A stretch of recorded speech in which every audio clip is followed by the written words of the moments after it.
नाही, मी म्हटलं ना, सरकारला ही जी सरकार म्हणून जी काही लोक बसले ठिगळं लावून यांना कामकाज चालवता येत नाही आहे. त्यांनी भले आमचं सरकार गद्दारी करून पाडलं असलं तरी जनतेला त्यांना सामोरं जायला तोंड राहिलेलं नाही, ही वस्तुस्थिती आहे. खरंच भारावून गेलो, कारण हे अनपेक्षित होतं.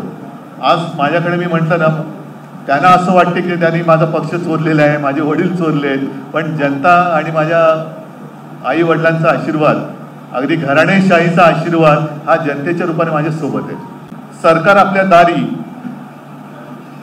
आणि दुष्काळ पुरावरी अशी परिस्थिती आहे. सरकार नुसतं थापा मारते. हे तिरबागडं सरकार आहे. तीन तिघडा काम बिघडा असं म्हणतं, ते तिरबागडं सरकार आहे. स्वतःचे कार्यक्रम जोरात करतायत, जाहिराती जोरात करतायत. जाहिरातींवरती खर्च करण्यापेक्षा शेतकऱ्याला जर का त्याच्या हक्काचे पैसे दिले तर ते अधिक बरं होईल. ना पालकमंत्री फिरतायत, ना कृषी मंत्री फिरतायत. सगळे विचित्र चालले. पक्ष फोडाफोडी करायला यांच्याकडे पैसे आहेत, पण शेतकऱ्याला द्यायला यांच्याकडे पैसे नाही. हे महाराष्ट्राचं भीषण वास्तव आहे. आणि त्याच्यासाठी एक काही काळ आपण वाट बघू. त्यानंतर मात्र या सरकारला जाब विचारावंच लागेल. सरकारने मात्र आता नुसतंच भटकत राहण्यापेक्षा, म्हणजे आता सुप्रीम कोर्टाने ते जे काही ताशेरे मारलेत, निकाललेले, त्याच्यानंतर सुद्धा जे मुख्यमंत्री बसलेले आहेत ते हेलिकॉप्टरने त्यांच्या शेतात जरूर जातील, कारण ते 7-7 दिवस झोपत नाहीत असं कोणतरी म्हटलं. ते 7 दिवस झोपत नाही आणि मग आराम करतात. आराम करायला त्यांच्या शेतात ते हेलिकॉप्टरने जातात. तर तेच हेलिकॉप्टर घेऊन ह्या दुर्दशा झालेल्या शेतकऱ्याच्या सुद्धा त्यांनी शेतामध्ये यावं आणि त्या शेतकऱ्याला मदत करावी. नाहीतर दारोदारी फिरून सरकार आपल्या दारी येऊन ज्या योजना गाजावाजा न करता सुरू आहेत त्यांचा गाजावाजा करण्यामध्ये काही अर्थ नाही आहे. अनेक शेतकऱ्यांनी माझ्याकडे व्यथा मांडल्या. त्याच्यात काही सरपंच होत्या, काही महिला सरपंच आहेत. त्यांनी सांगितलं तो जो काही कार्यक्रम झाला त्या कार्यक्रमात आमच्यापैकी त्यांच्यापैकी कोणालाही जवळपास सुद्धा फिरकू दिलं नव्हतं. तर ही अशी सगळी विचित्र परिस्थिती आहे.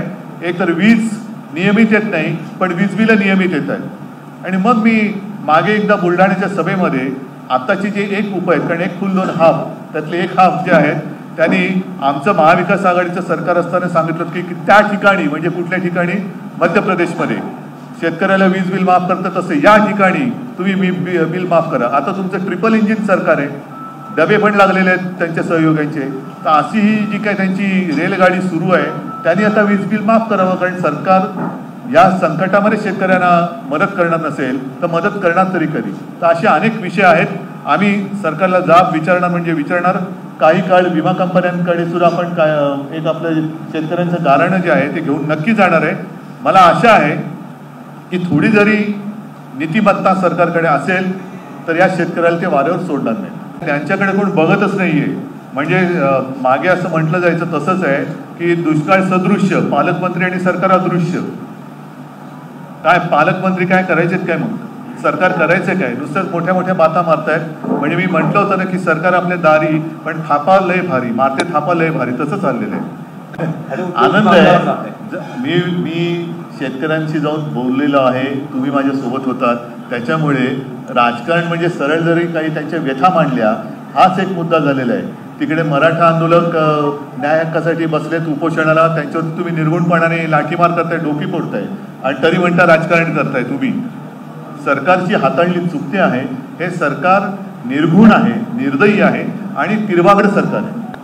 नाही, मी म्हटलं ना, सरकारला ही जी सरकार म्हणून जी काही लोक बसले ठिगळं लावून यांना कामकाज चालवता येत नाही आहे. त्यांनी भले आमचं सरकार गद्दारी करून पाडलं असलं तरी जनतेला त्यांना सामोरं जायला तोंड राहिलेलं नाही, ही वस्तुस्थिती आहे.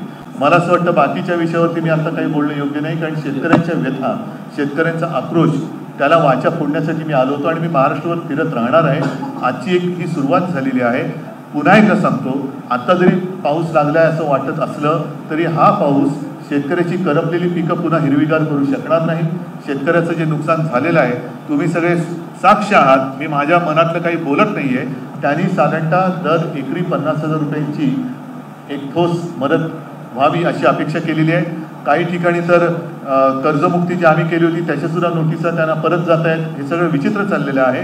तर एकूणच कारभार शून्य सरकार आहे ते लवकरात लवकर जाओ अशी साईचरणी मी प्रार्थना करतो. जाऊ दे, त्यांच्या अंगावरती धनगरांनी भंडारा उधळलेला आहे.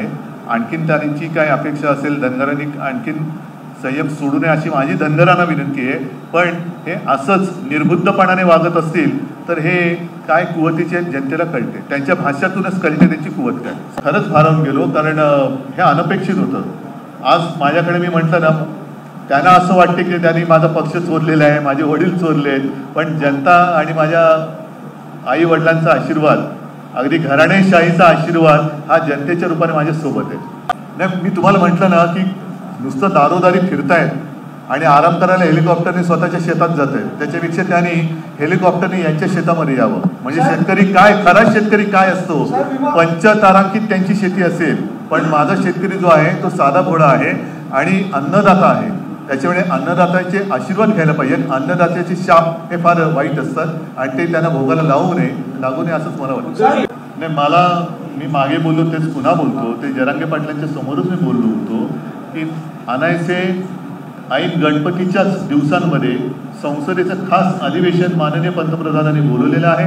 त्या खास अधिवेशनामध्ये या सर्व मराठा आहेत, धनगर आहेत, ओबीसीची पण काही मागण्या आहेत, या सर्व समाजाला न्याय देण्यासाठी हे अधिवेशन सरकारने लावावं. कारण ज्याप्रमाणे त्यांनी दिल्ली सरकारच्या बाबतीतला सर्वोच्च न्यायालयाचा निकाल संसदेमध्ये 5वी बहुमताच्या जोरावरती फिरवला आणि ते अधिकार स्वतःच्या हातात घेतले, तसाच निर्णय त्यांच्याकडे बहुमत आहे माझ्या या सर्व समाजाच्या घटकांसाठी त्यांनी घ्यावा. तुम्ही पाहत आहात विस्टा न्यूज मराठी.